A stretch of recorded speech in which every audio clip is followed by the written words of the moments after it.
pessoal, boa tarde, tudo bem? Estamos aqui, eu, professora Elza, com o auxílio do nosso amigo professor Gilberto, fazendo a gravação aqui da nossa aula de prótese parcial removível. Como a gente tinha dito para vocês, nós iremos disponibilizar essas aulas para que vocês possam, em casa, com toda tranquilidade, acompanhar o conteúdo teórico que a gente deveria ministrar para vocês ao longo dessas próximas semanas, né? Que a gente espera que seja aí na próxima semana, né? E na outra semana a gente já possa estar aqui. Mas a gente espera também com isso que a gente consiga reproduzir aquilo que a gente faria em sala de aula. Acho que vai ficar proveitoso e estamos à disposição de vocês para alguns esclarecimentos de dúvida. Na última aula nossa, nós falamos com vocês sobre os sistemas de retenção, né? Passamos com vocês os tipos de retentores diretos que nós temos, que são os grampos de retenção, o grampo de oposição. E hoje nós iremos falar com vocês sobre os sistemas de conexão. O que são esses sistemas de conexão? Sistemas de conexão são aqueles componentes da prótese parcial removível que vai unir todos os componentes dessa prótese que está de um lado da nossa prótese ao outro lado da nossa prótese. Então, eu costumo dizer que esse sistema de conexão é como se ele fosse uma ponte, né? Ele liga tudo aquilo que está de um lado da prótese ao outro lado da prótese. Até muitos anos atrás, essa prótese parcial removível era chamada de ponte móvel, né? E vocês ainda vão ouvir falar muito sobre esse conceito. E essa ponte móvel ela vem exatamente desse conceito, né? De utilização desse conector maior que nós temos aqui, essa figura que está aqui no meio aqui do meu arco superior, que é justamente o nosso conector maior dessa prótese, né? Então esse sistema de conexão, ele é dividido em dois tipos, né? Eu tenho um conector maior, como o próprio nome diz, é aquele conector que está centralizado aqui, é essa parte maior da minha prótese parcial removível, e ele tem também o conector menor, que é uma pequena parte que vai ligar aquele componente que está sobre o dente ao conector maior. Se a gente relembrar de tudo aquilo que a gente já falou, qual o componente que está localizado sobre o dente?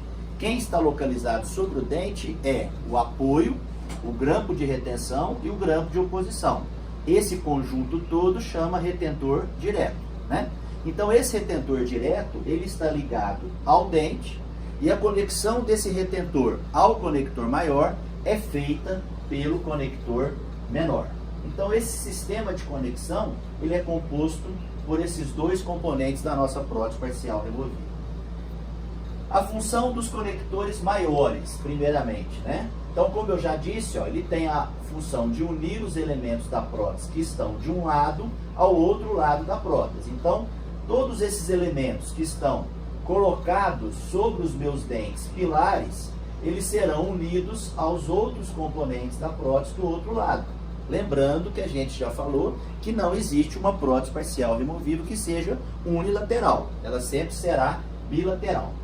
Esse conector, ele tem também a função de transmitir cargas para as estruturas de suporte. Quais são as nossas estruturas de suporte que a gente já estudou com vocês? Os elementos dentais e as fibromucosas, as mucosas e o osso alveolar. Então ele vai fazer a transmissão de força para essas estruturas também. Já de imediato a gente percebe que esse componente, para que ele consiga fazer essa distribuição de forças, ele tem que ser uma estrutura rígida, né? Então esse conector maior e o meu conector menor, eles não têm flexibilidade, são estruturas rígidas, né? E quanto mais rígido for esse conector, vocês vão perceber que melhor ele consegue distribuir de forma igual a força para todos os elementos dentários do suporte da nossa prótese parcial removível, correto? Então é bastante importante a rigidez desse conector maior. Bom, outra coisa. Então o requisito desse conector maior, ele deve possuir então rigidez, como a gente já falou. Entretanto, ele não pode ter traumatismo no meu tecido gengival. Ele fica a uma certa distância do meu tecido gengival para não ter traumas nesse tecido gengival. Ele também deve manter o contorno natural das estruturas subjacentes aonde ele está colocado, correto? As bordas deles devem ser arredondadas e distantes da gengiva marginal livre. E com isso a gente consegue evitar acúmulos de alimentos sob esse conector maior. Então essa é a estrutura, é o requisito que o meu conector maior tem que ter. A gente pode observar também que eu tenho diferentes conectores quando a gente analisa arco superior e arco inferior. Da mesma forma, dependendo do tipo de classificação da minha prótese, né? Então, por exemplo, uma prótese dento suportada, ela vai ter um tipo de conector. Uma prótese dento muco suportada, ela vai ter outro tipo de conector. Da mesma forma, arcos também, diferentes. Superior, um tipo de conector, inferior, outro tipo de conector. Vamos então estudar esses conectores melhor detalhadamente. Bom, os conectores maiores então para o arco superior, maxilar, né? A borda dele, ela tem que ser distante da minha margem gengival, como a gente já falou. Os componentes deles devem cruzar o palato em um ângulo reto com a linha média do meu paciente.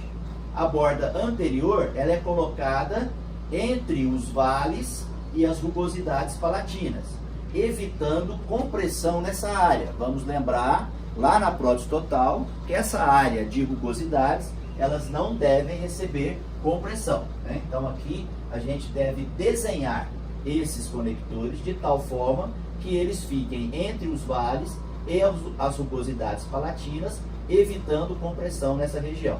E todas as bordas devem ser arredondadas mais uma vez, né? Então aqui eu tenho esses exemplos, ó, de bordas arredondadas. Aqui a região anterior cruzando a linha média em um ângulo reto, como mostra nessa imagem que a gente está mostrando aqui.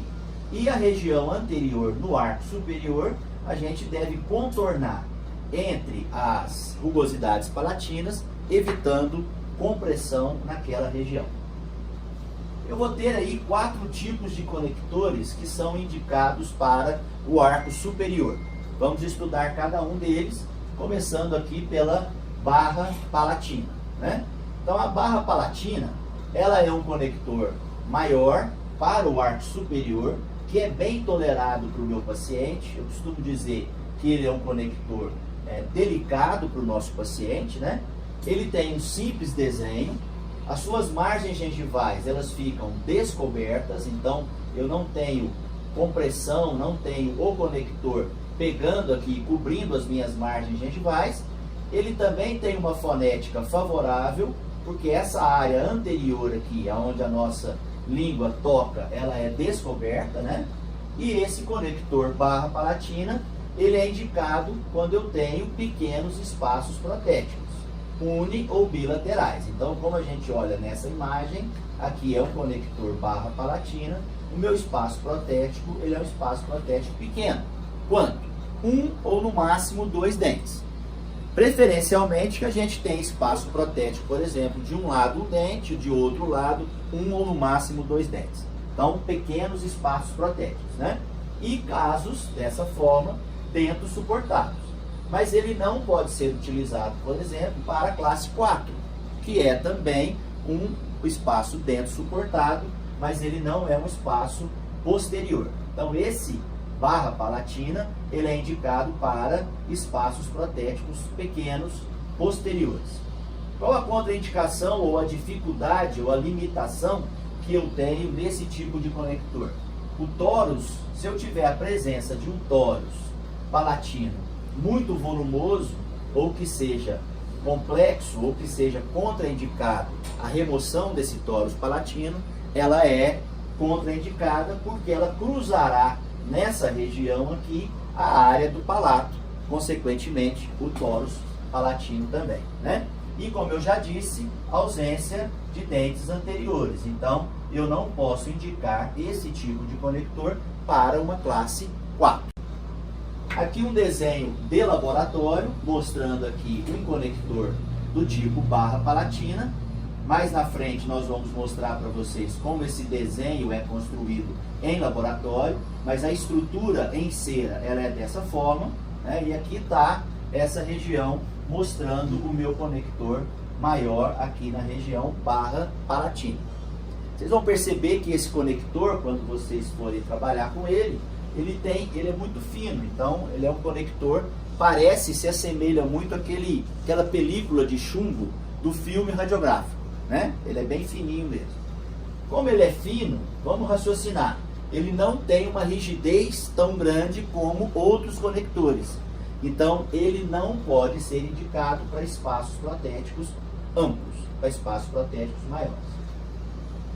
Além do barra palatina, eu tenho o conector barra palatina dupla, ou antero-posterior. Ele é muito conhecido como conector antero-posterior, né? Então, como está dizendo o próprio nome, uma barra palatina dupla, ela tem duas porções, uma porção anterior e uma porção posterior, por isso ela chama barra palatina dupla. Ela é localizada ligeiramente, essa barra posterior, aquém desse limite que nós temos aqui e que vocês já conhecem, que é o limite do pálato duro e pálato mole. A indicação dessa barra antero-posterior, né, ou barra palatina dupla, ela pode ser indicada para todas as classes, né? Então nós temos classe 1, 2, 3 ou 4, né? Ela pode ser indicada para todas elas. E ela pode ser indicada quando eu tenho ausência, então, também de dentes anteriores, por exemplo, como a classe 4. Ela pode ser indicada em situações onde o palato do meu paciente não é muito profundo, pela própria dificuldade que o técnico vai ter de desenhar essa barra posterior aqui em um palato não muito profundo, na verdade, né? E ela pode ser indicada quando eu tenho pilares afastados, né? Ou seja, poucos pilares ou distantes pilares uns dos outros. A contraindicação desse conector antero-posterior é, como eu já disse, o palato profundo, pela dificuldade de adaptação desse conector no palato do nosso paciente. Correto? Aí, quando a gente fala para o aluno que ele pode ser indicado em todas as classes, quando a gente pergunta na avaliação para vocês qual conector você vai indicar, eu sei que vocês devem estar pensando assim: poxa, eu vou colocar lá o antero-posterior, que eu não vou errar nunca, né? Já que ele serve para todas as classes. Mas a gente sabe que nós nunca precisamos utilizar sempre de matar o boi por causa do carrapato, né? Então a gente tem que tentar diminuir o desconforto que às vezes um conector como esse traz para o paciente, oferecendo um conector que seja mais delicado na boca dele quando os espaços protéticos são reduzidos, quando os espaços protéticos são pequenos. Então não vamos cair nessa de utilizar barra antero-posterior para todas as situações clínicas que vocês depararem na clínica de vocês, né? Tudo tem a sua indicação, ok? Bom, além desse conector antero-posterior, eu vou ter aí uma barra palatina em forma de U, ou também conhecida como ferradura, né? Essa barra palatina em forma de U ou ferradura, ela é muito semelhante ao antero-posterior, com uma diferença: ela não tem a porção posterior aqui na região, na divisão do palato mole com o palato duro.